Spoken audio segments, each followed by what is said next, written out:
What's up, man? Cup Live. We are back again, man. I'm already ready to get to the next race. Y'all know we got the next race coming up, the J2 Connect Rumble at the Rock, presented by the African Americans Racers Association.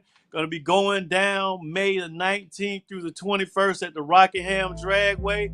And boy, it's going to be packed in there. I'm telling you, boy, they already signing up to get their spots and everything. There's so much interest going on with this class, with this particular event. Is crazy. But we did some trimming the fat on the classes and stuff so we can get down to the core racing element that the Manufacturers Cup always have given you. We really appreciate the racer support. Got a lot of video from the last event. You guys want to go see yourself, pros, sportsmen, all of y'all. We got all y'all on the video, much as you want to see until we got the rain or whatever. But really appreciate y'all coming out, participating in the Manufacturers Cup events. We'd like to thank the sponsors once again for sticking by us. We really appreciate their support. They've been there for us the whole time, making sure it all goes down. And without them, we couldn't make this. This wouldn't be possible. All the new tents, the banners, and so forth. All this comes from these actual sponsors that look out for this series. That's what they're there for, and that's why we continue to support them, to reciprocate the appreciation through buying from them, referring them to people that we know that need them and so forth. But I'm so excited. Like I told y'all, the Rumble in the Rock is coming up, baby. It's coming up. Look at you, Tent, man. You done made the flyer. You can tell me you ain't coming, but you done made the flyer anyway. But at any rate, we'll be looking forward to seeing you guys in the place. Don't forget to go online and buy your tickets.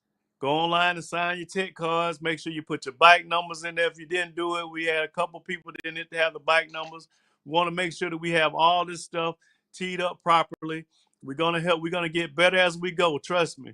We did pretty good. We want to do better. We're gonna have your envelopes at the gate ready for you with your bands in it, with your tech cards in it. We need y'all, the ones who with your tech stickers in it if you went online. But we're going to shut the online purchasing down a little earlier than when I actually am on the road, because as far as buying tech cards and so forth, after Wednesday night, we're going to probably have to shut it down. So you will have the ability, then you would have to go to the to the registration table to pick it up, because at that point, I'm driving. I stuffed the envelopes and I'm driving to the track at the same time. It's not going to work. But if you take care of your business before Wednesday of the event, you can get to the gate. You have your folder, your envelope ready for you. Have your tag stickers in there. From that point, all you would have to do is take those stickers to tech with your motorcycle and your equipment, and they'll stamp it for you and they'll sign you in. I already had your bike number in there, the classes that you paid for, your test and tune stickers that you paid for. I had your wristbands in there. All you have to do is go park and go to tech, and then you can hit the racetrack. That's it. Now, if you do it after Wednesday, now it's going to be back to the old school, old school. You got to come to registration, buy your tech card, make sure you sign the back of it. Make sure you sign the back of your tech cards, please. Then you will have to get that tech card, the 2 stickers that needs to be placed on your bike by the tech inspectors, and you had to go to tech. They'll sign off on you, approve you, and then you're ready to race. It's just that simple. Another change that we're gonna make, because a lot of people ask, we noticed that it was more efficient for us to go ahead and leave the automatic buyback in the entry fee, which by gratuity and by just straight looking out for the racers, what you pay for entry, we're gonna leave it the same. We're gonna race with that same amount that you got right there as your entry fee right now. Purse gonna stay the same. We're gonna get a first round of buyback on us, and that's what it's gonna be. We're gonna have 1 round of buybacks. If points don't start, and unless you win a 3rd round of eliminations, just that simple. In the ET classes, all the rest of the classes that qualify gonna be the same old deal. Also, one other note that I want to make is, when it gets to the later rounds, sportsmen, we're going to come out with sportsman ladders. We're going to match you up. We're going to pair you up out the tower. We're going to keep the show rolling. We're going to keep the show rolling. We're going to get somebody in the lanes, help us with the pairings. We understand some of the things that we could have done better.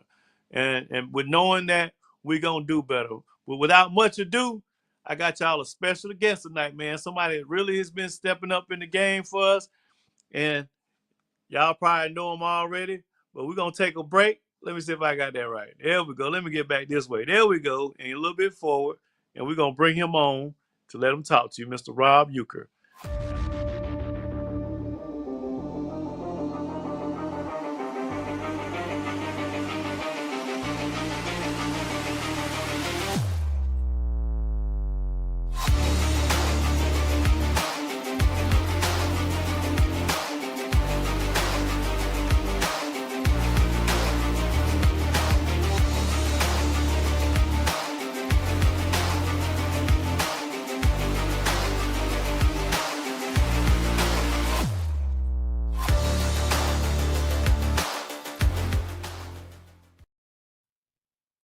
Without further ado, we got Mr. Voodoo Custom Motorcycle Components himself, Mr. Rob Uecker. How you doing, Rob? I'm doing great. Thanks for having me on tonight. It's such an honor. Man, we're glad to have you, man. I know a lot of people out here don't know the man behind the Voodoo, the whole Voodoo brand. I got a question though. How'd you come up Okay. with Voodoo? Yeah, I want to know that. That's my first question, first of all. Well, if you're a fan of cartoons, there was Little Voodoo that was in the Bugs Bunny cartoons. And I thought that would be just a great take on doing a business. Honestly, it's that Oh, simple. man, I was looking for a more elaborate answer. You just gave it to me real quick and simple. But look here. So I did a little research on you, and I wanted to know like where'd you come from? How'd you get in the game? And I realized that you were a six-time motor, was it superbike champion? Is that what Well, it is? Motor We're road racing. road racing. That's what I was talking about. Right, yeah. So in one season, I won 6 championships in what would be production, superbike, and in 4 other classes associated with it. So that gave me 6 titles in one year, and I missed the 7th by 2 points. 6 championships 1 year. Yes, sir. Yeah, we traveled a Wow. lot, and yeah. And what's funny is there's a Grand National race in Atlanta. Road racing people would be aware of this. At the end of the season, it's a dash for first, second, and third place. And I was Hmm. on the pole, and I crashed out in the third turn. So Is that all that work, road Atlanta? yeah, Is Road that road Atlanta, Atlanta? all that, yeah, all that work to end up in the weeds. Oh man, you see the third turn. So turn one is up the hill to the right. The second turn is to the left, and the next one is to the right down a long back straight down the hill. Isn't that correct? Well, you had turn one goes up the hill, turn 2 goes left, turn 3 goes right. And that's when I lost the front end and the back end and went Supermaning. And that was Oh man, it. that's crazy. So a diehard road racer. Now you are such an advocate for motorcycle drag racing that, me personally, I want to tell you thank you for supporting the Manufacturers Cup as you do for other series as well. I mean, you got your hands in all the series, and there's a rhyme for the reason. And let me let you answer that question. I mean, what's the purpose for you? I mean, what does it mean to you to be a part of all these series? Well, actually, having a race background and a motorcycle background, I understand what it's like to work your butt off and put your bike together and try to compete and try to get out there. And I know that you're looking at those parts going, my gosh, if I do this to the bike, if I do that to the bike, I can get this much faster, I can do this much better. But there's sometimes there's a delta. You only have so much money coming in, and you can only have so much money going out. And what I want to do is create the parts that fill a need. I wanted to give the best value, the best horsepower, the best performance for the dollar out there. Everything that we do has the racers in mind. And we like to give back by doing the contingency. We like to give back by getting product out there to up and coming racers. You'll see some racers out there that we've worked with for a while. Total Performance Cycles has been with us for a while, developing parts down in Texas. All the prototype parts that we put together, we track test, we endurance test, we stress test, and then they're actually used in racing situations right in front of people's eyes. They don't even know what they're looking at. Our wheels Hmm. were out there a year ago. Nobody even noticed them because we dressed them up and nobody really knew what they were looking at. And then when we released them, they're fully tested. They're all the changes we needed to make to the molds were done because of racing.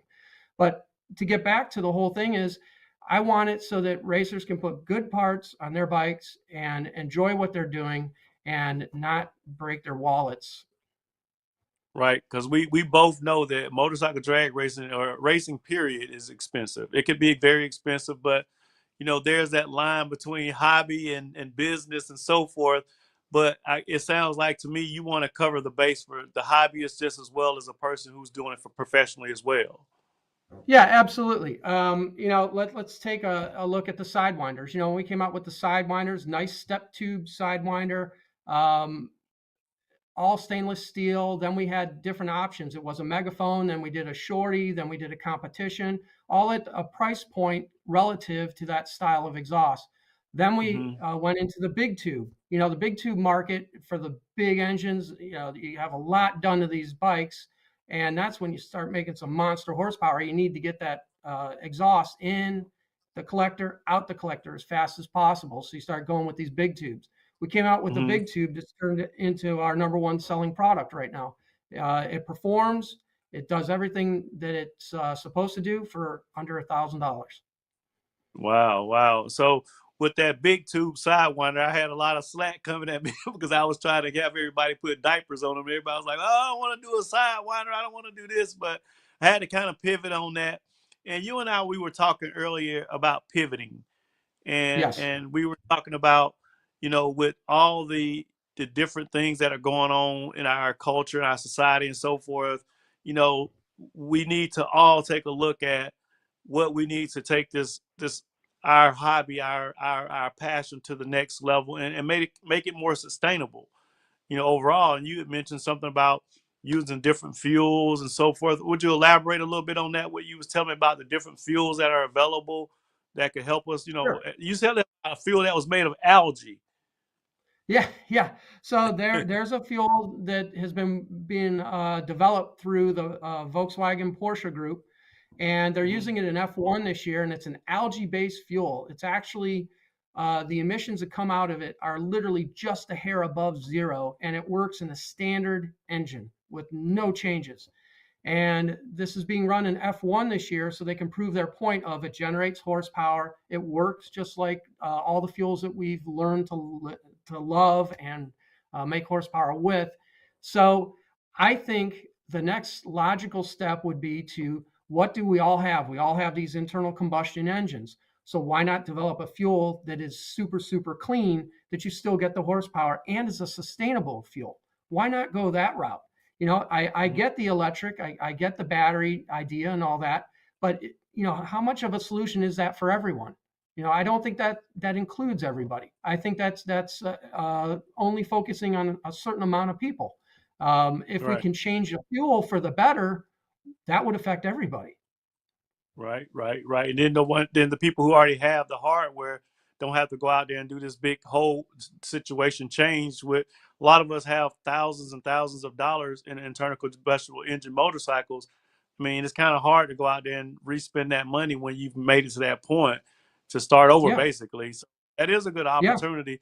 And we also spoke a little bit about some of the things that we need to do to get the new seeds planted. But we're gonna take a break and we're gonna come back and we're gonna hit this question Okay. over and let you answer right then and there.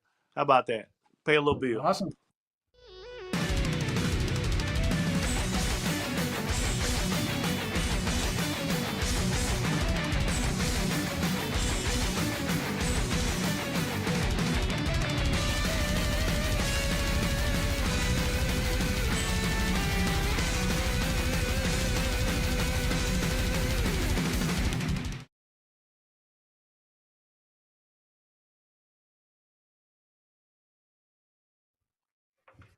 All right. Little commercial by Trick Tools there. They got some Trick Tools for them right there too.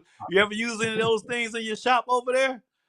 Oh boy, they have nice stuff, and I'll tell you what, they'll take care of anybody's needs out there.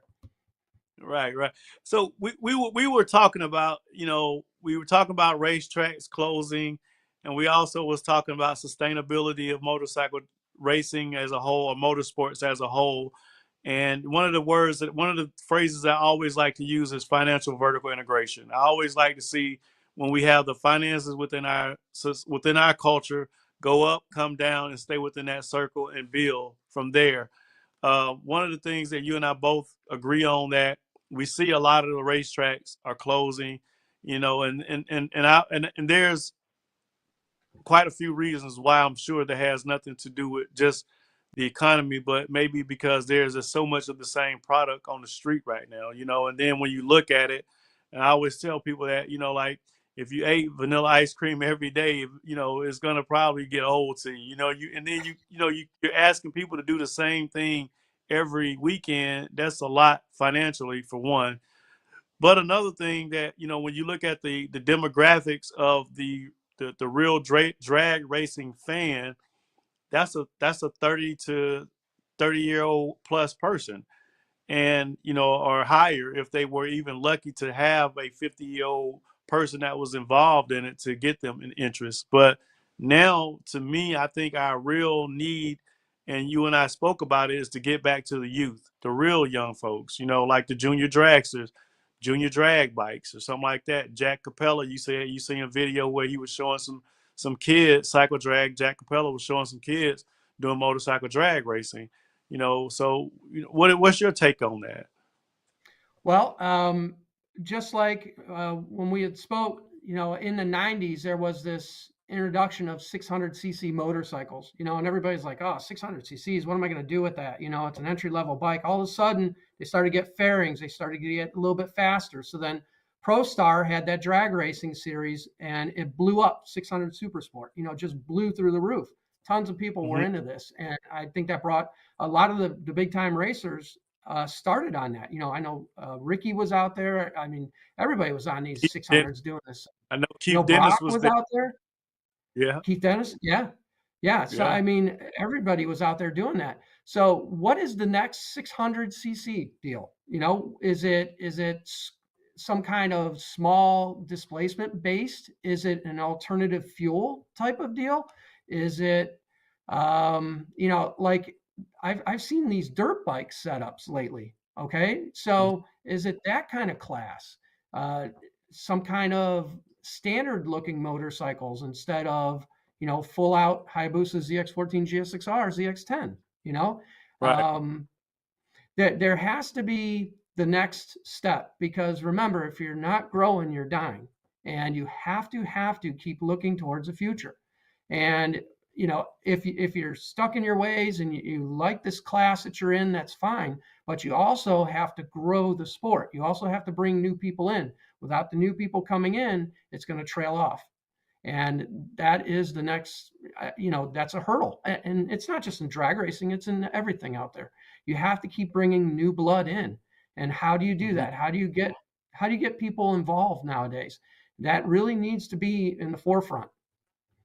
Right, right. I like the idea where, it's just when you say that, I'm thinking like, well, if the factory would bring five Suzuki's 600s, not touched, not modified, and maybe five Kawasaki's, or five Yamahas, Right. or five Hondas, and people can actually jump on those motorcycles that have experience, or lease them for the weekend, and maybe they go through a Thursday precursor of some type of instruction, or their local tracks where they practice on their own bike and they have to do this factory racing class. That sounds pretty cool to me, personally. Yeah, You know, absolutely, absolutely. There's something to be said for taking a stock bike and just running it. I mean, just using pure talent and just getting on a motorcycle and running it. I don't care if it's drag racing, road racing, enduro racing, dirt biking, whatever it is. It's an even playing field for everyone that's in that class on that bike, and that's really really interesting. and I think that would help, honestly, because now you're talking about someone who can go out and technically doesn't need the help of the master tuner necessarily right now, but later in their program, that if they decide, hey, I like this is my entry. I thought I couldn't do this because I didn't have the bike like this guy over here, but now you have a bike that you can go to a local dealership, purchase off the showroom floor, and race, period. Right, right. But I'll tell you what, everybody out there watching, it's part of drag racing. You guys have to push for it. You have to push for the next step. The tracks are going away. You've seen the tracks this year that have closed. So the ones that are staying open, we have to get racers out there. We have to get these classes filled. Man Cup. I mean, look at them this year. Everything has exploded. So let's keep the ball rolling, because if we don't, these things are going to go away, and that's just Right. reality. That's not a threat. That's reality. Right. And you can't take for granted that it's just going to be there. And I'll be honest, I didn't know how much of a job I was taking on, because I've been the racer the whole time. I've been the racer the whole time, the competitor. But I love what we're doing now, because I understand that I really want this sport to be here for a very long time. I have Right. kids that they absolutely love it. They participate. My 16-year-old now, he races a GSX R1000 running 870s, a buck 50, and I'm like, wow, that's crazy on a street bike, but he's a straight A student, so I'm like, well, dang, what do I say? It's like a good trade-off, so you're Right. absolutely Right. right. And you said something earlier that I really like, is that it's not one person's responsibility to keep the whole thing going. We all work together to make it work for all of us. Right. You Right. kind of expounded on that earlier. Right. Right. Yeah. If everyone around you is successful, you're going to be successful. Don't look for yourself to be successful. Make the path for other people to be successful, and then all of a sudden you're around a whole successful group. A lot of things get brought up about us as a parts manufacturer. There's other brands out there. There's products that are very, very similar out there, but you need competition and you need people out there. And honestly, you need choices. And that's one of the reasons why we do what we do.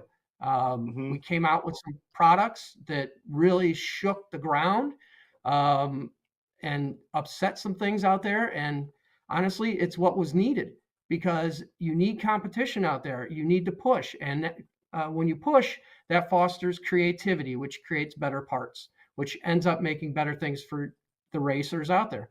Hmm. I'm very proud of where we have been, where we're going, and what we're doing. And there's a lot more to come. Stay tuned. I am releasing some new stuff that's going to really, really light it on fire here in the next 6 to 12 months.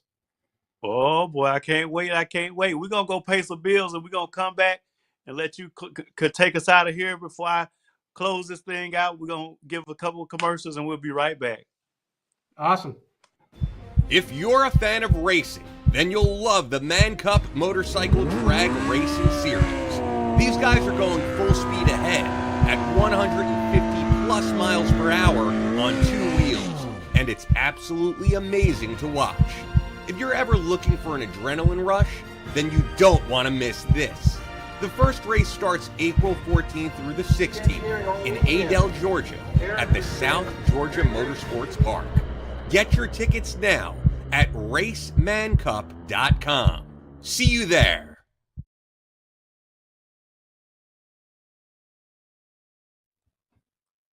All right, all right. We done had a good 25 minutes. Don't seem like that much time went by that quick, but I'm really Time glad to flying. meet you.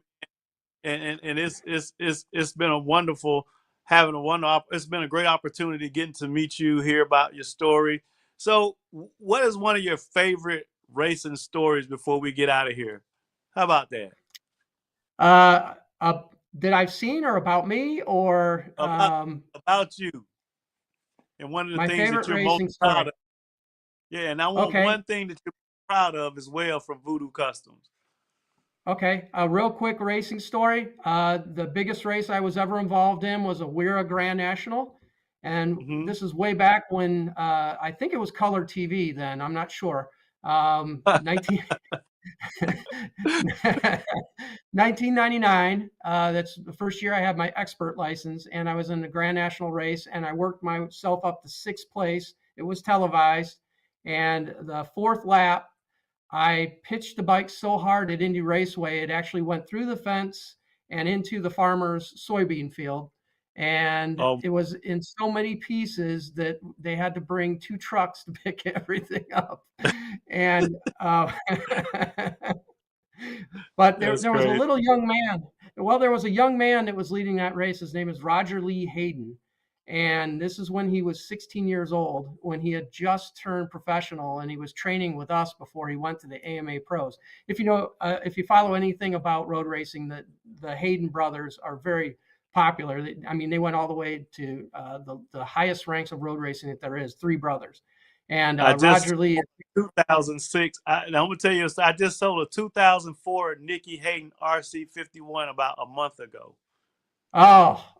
beautiful bike. Yeah. So So that's finish a up. personal story there. And then as far as with Voodoo, honestly, just this whole ride, I can't really pick one thing. The whole ride has just been absolutely unbelievable. The support from racers, men, women, just across the board have really been our drive to come out with those products, like those wheels right there. Yeah, That show is them off. something that That's we were. right. I'm sorry. I said, show them off. That's right. Put them up there so we can see them. Go ahead now. All right, so these are our wheels, cast, and what they are Hayabusa hub with R1 spokes, 6.65 wide. Okay, so Wow. they bolt right in. They bolt right in using the stock push drive for Gen 2 Busa. All Gen 2 Busa hardware bolts right into this. So you can convert it to fit your GSXR, your ZX14, your ZX10 very easily. This wheel right here will give you that extra traction you're looking for, because when you put your 190 on here, the sidewalls are going to be straight up and down. Instead of the tire being round, now it's wider and it pulls it tighter, so you have more of a contact patch. Instead of your contact patch being like this, you're like this. Right. That's going to get you a better time right off the rip. Then we have our 16-inch front wheel. Same premise, R1 spokes, Gen 2 Busa hub, but it's 16-inch, and this bolts right in to Gen 2 Busa, and we also have a conversion that fits GSXR 1000, ZX10, ZX14. Again, you guys know about a 16-inch front wheel, what that does for you. And the whole idea with the, weight-wise, it's... I'm about to ask you that, about the weight. Weight-wise, you're comparable to a stock wheel. Okay, the advantage is that you don't have to run a 20-year-old CBR 900 front wheel. You can buy a nice fresh wheel that uses modern size bearings that's made to fit Gen 2 Busa, which means it fits a ton of other applications.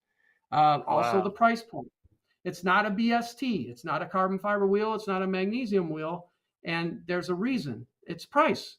Okay, I mean, if you can buy a wheel for $600 that does everything that you need it to do, why not? That's why we went that route. If you're looking for the lightest, we're not the lightest, and I'm going to tell you that right off the rip. If I made that out of magnesium or titanium, you know what the prices are in that stuff, and there's already people in that space segment already. Yeah, in that segment, so, correct. There was nobody in the middle segment where what we're known for. We're the middle segment. That's us. That's Voodoo, giving you the best value for your dollar. I love it. But look here, we about to get ready to wrap it up. Yeah. What else you got going on over there? Along those lines, everybody out there, pay attention. The first 3 people, okay, are going to receive a Voodoo gift. And you're going to have to email sales@voodoomoto.com. And up in the tagline for the subject, it's going to be Man Cup Series giveaway. So all you have to do is put Man Cup Series giveaway at sales@voodoomoto.com. The first person to email that in gets a Voodoo clutch cover. Okay? Oh, man. And that's either Hayabusa or ZX14, your choice. First person, that's the first one in. Number 2, let's not forget about number 2. How about The second person that emails in gets a set of our grudge pegs. Oh, that's dope. Okay. And the third person, we cannot forget about third place. You can never forget about third place. We'll throw you some swag, a shirt, you know, a nice Voodoo shirt. Oh Some man, pen, man. all that kind of good stuff. So 1, 2, and 3. Sales at voodoomoto.com, and you got to put Man Cup Series giveaway. Oh That's it. man, we love it. We love it. That's it, baby. We did it. We did it. 30 minutes strong, man. Look here. I'll get to see you when I come up to Ohio for sure. We're gonna spend some time together, walk around, talk some motorcycle stories, and I can't wait to put you on that golf. Well, we're gonna get on that golf cart and just go riding around. But Rob, you the man. Appreciate you, man. I know all these fans have to love it. You give them an opportunity to win some swag, some hardware.